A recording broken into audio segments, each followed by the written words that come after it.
is brewing in the Eastern Cape after a decision was taken by SA Rugby to take the World Cup trophy tour to East London instead of Gqeberha. Many Nelson Mandela Bay residents believe their region is the historical home of Eastern Cape Rugby and the economic hub of the province.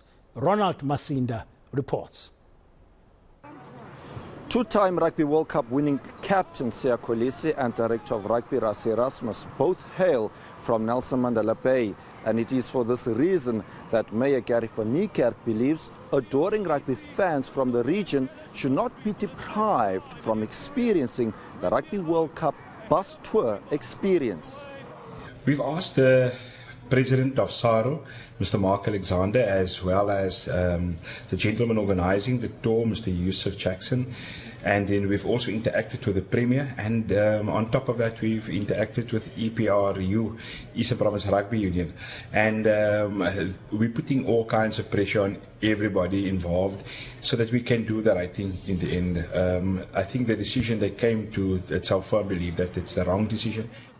The ANC in the province says the decision to snub Nelson Mandela Bay is a political one. We know for a fact that there's been a tug of war between the leadership of SARU and the leadership of Eastern Province Rugby Union. For a while, if you follow rugby, you'll notice that there have not been any test matches of Springboks in Gqeberha for the past 3 or 4 years. And the question is why? Whilst we know that it has got a rich history of rugby and has got following of rugby. And then you will conclude that this is just a snap. Meanwhile, former Springbok Tim Dlulani says he understands why the Buffalo City Metro has been chosen as the destination of choice in the Eastern Cape.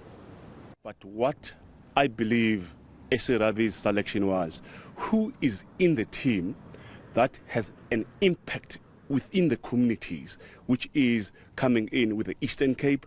We are fortunate to have Mampimbi, Lucanio M, on that team, and then so not being cheeky and say it will be about time for Nelson Mandela Bay and to have a Springbok in the team. They were knowing that now in the planning you are going home, you are taking the cup home.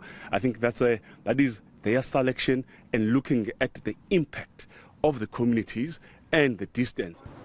The Rugby World Cup bus trophy tour will wrap up in East London on Sunday. Ronald Masinda, East London.